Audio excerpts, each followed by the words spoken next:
India climate, vegetation and wildlife. You have read in newspapers daily and watch on TV or hear others talking about weather.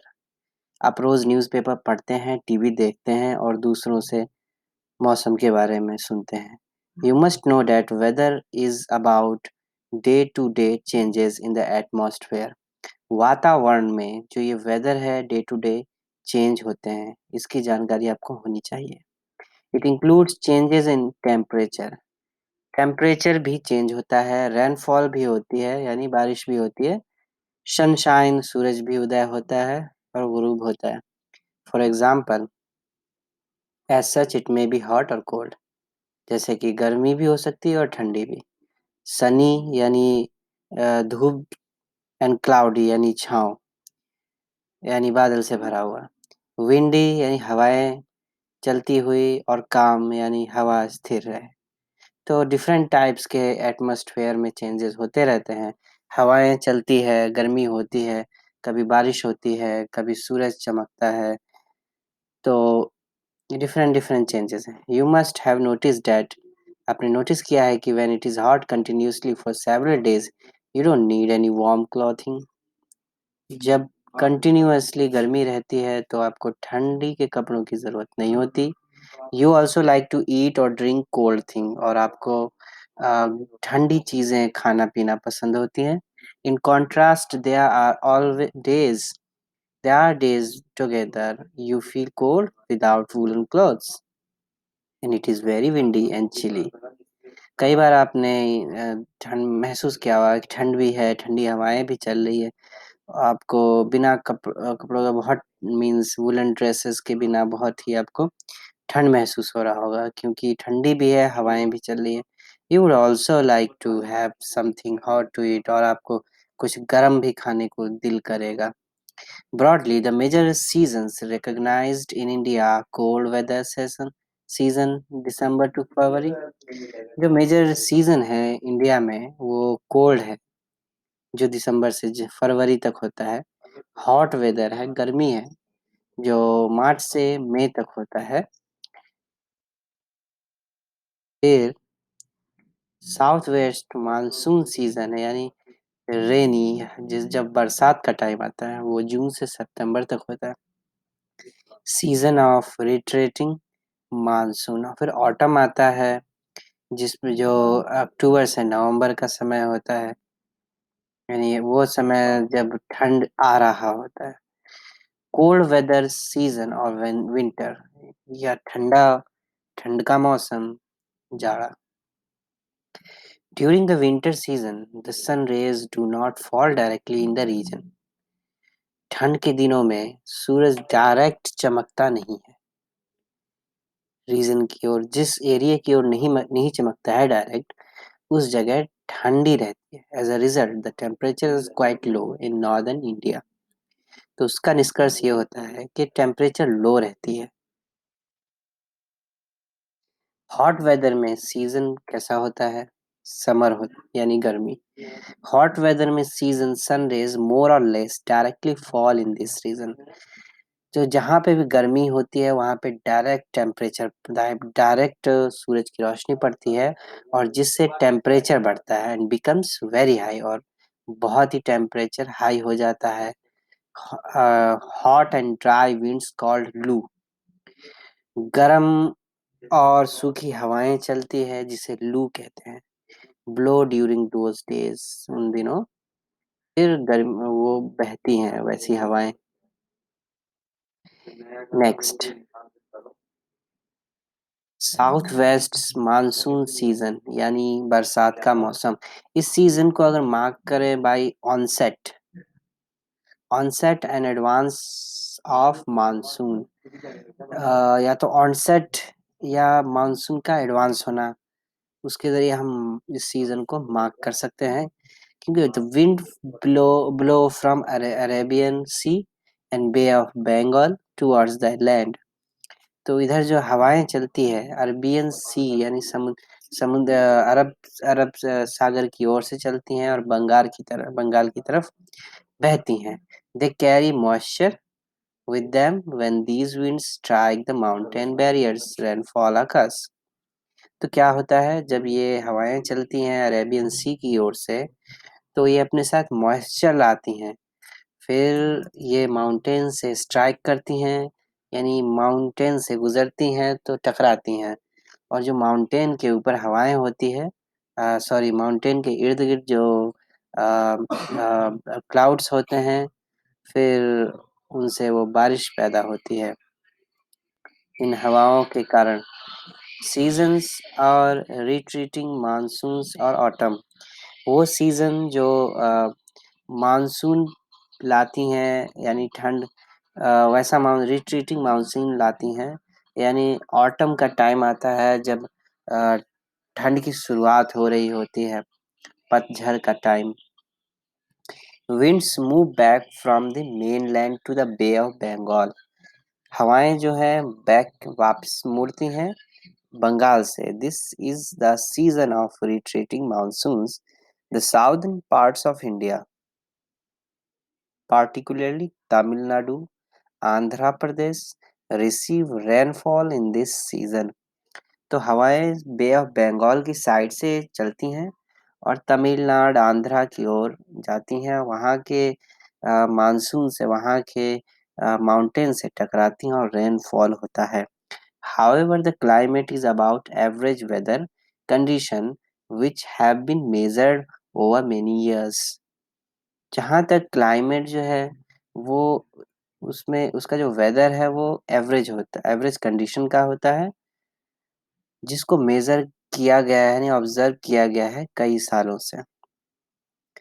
The climate of India has broadly been described as monsoon type. India की जो climate है उसको monsoon type से describe किया गया है। Monsoon is taken from the Arabic word mausim. Monsoon एक Arabic word है जो एक्चुअल वर्ड है अरबिक का, वो है मौसिम। इसका मतलब है सीजन्स।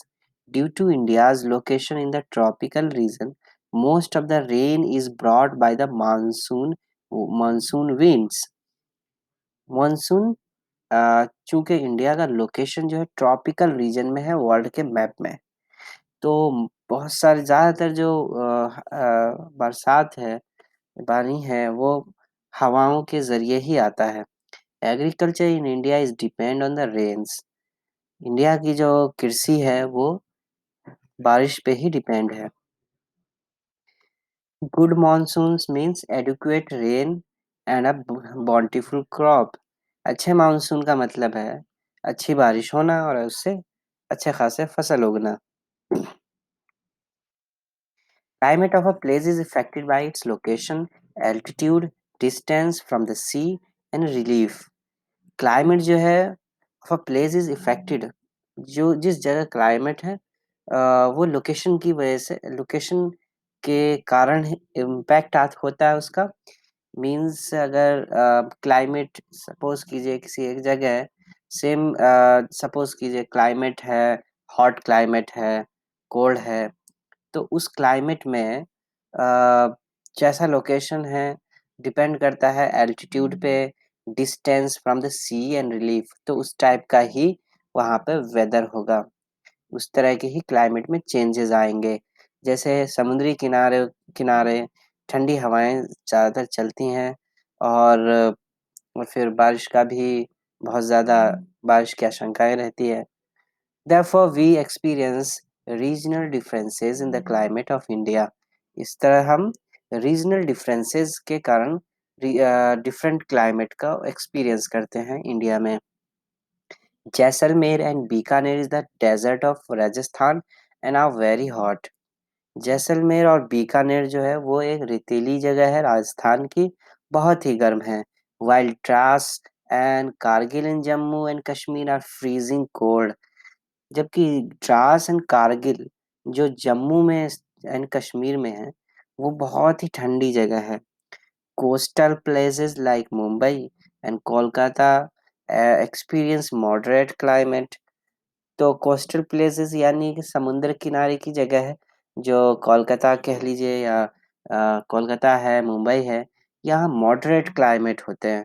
यानी बैलेंस बना रहता है। They are neither too hot not too cold, ना तो ज्यादा गर्म होते हैं ना ही ज्यादा ठंडे होते हैं। Being on the coast, these places are very humid. Uh, Maus, Mausin Ram in Meghalaya received the world's highest rainfall, while in the particular year it might not rain at all in Jaisalmer in Rajasthan. तो एक जगह है मेघालय में, मौसनी या मौसीन मौसीन राम, जो मेघालय में है। वहाँ वर्ल्ड का हाईएस्ट रेनफॉल होता है, और यहाँ बारिश की जो तादाद है बहुत ज़्यादा होती है, बहुत हाईएस्ट होती है। और इसी टाइप से अगर जैसलमेर और राजस्थान, जो कि राजस्थान में है, उसकी बात करें तो वहाँ बहुत कम बारिश होती है। नेचर एंड वेजिटेशन में नेचुरल वेजिटेशन की अगर बात करें, we see a variety of plant life in our surroundings. हम अपने चारों ओर बहुत ही अलग अलग टाइप के प्लांट्स लाइफ पाते हैं। How nice it is to play in a field with green grasses, और कितना अच्छा लगता है दैट इज हरे हरे मैदान में खेलना। कितना अच्छा लगता है हरे मैदान में खेलना, जहाँ ग्रीन ग्रासेस होते हैं, घास के मैदान होते हैं, हरी घास के मैदान। There are also small plants called bushes and shrubs like cactus and flowering plants, etc.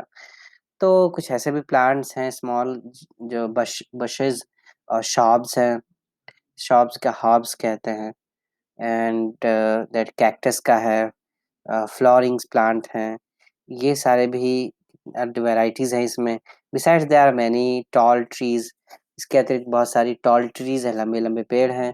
Some with many branches, और कुछ के बहुत सारे घने घने ब्रांचेस होते हैं, और कुछ के पत्ते होते हैं नीम के जैसे, मैंगो के जैसे। और कुछ खड़े होते हैं कुछ पत्तों के साथ, जैसे पाम पाम होते हैं, यानी खजूर का पेड़ होता है।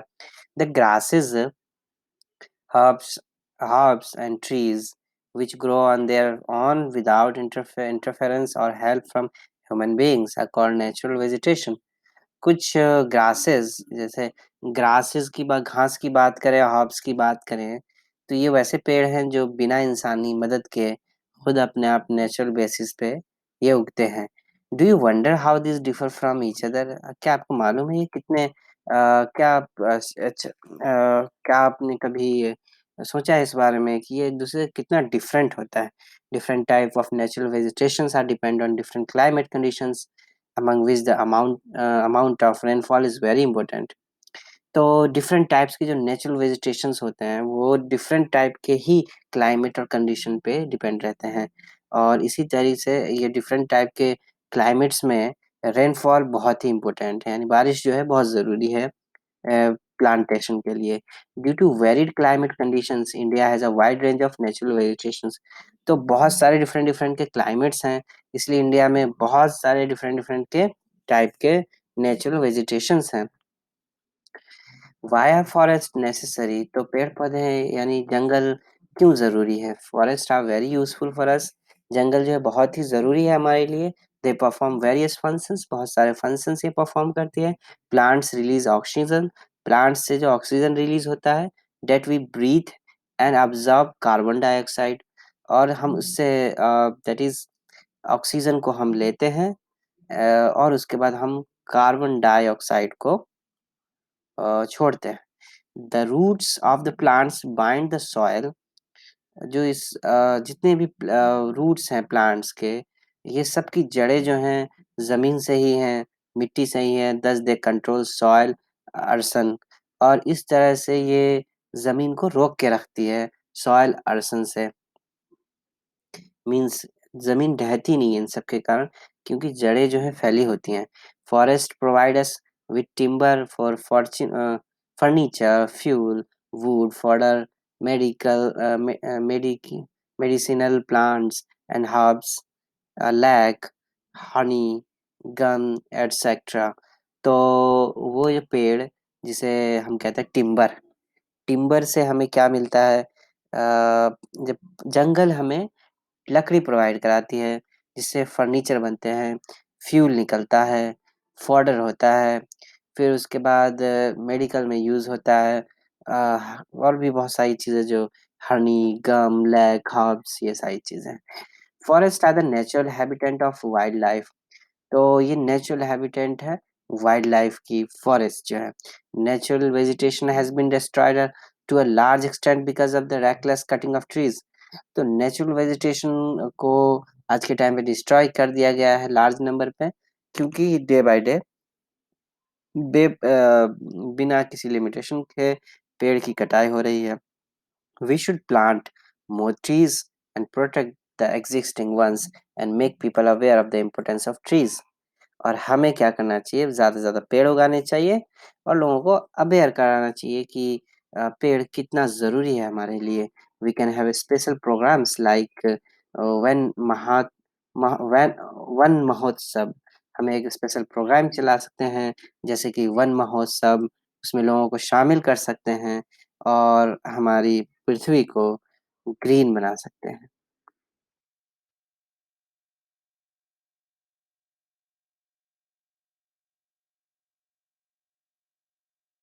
नेक्स्ट,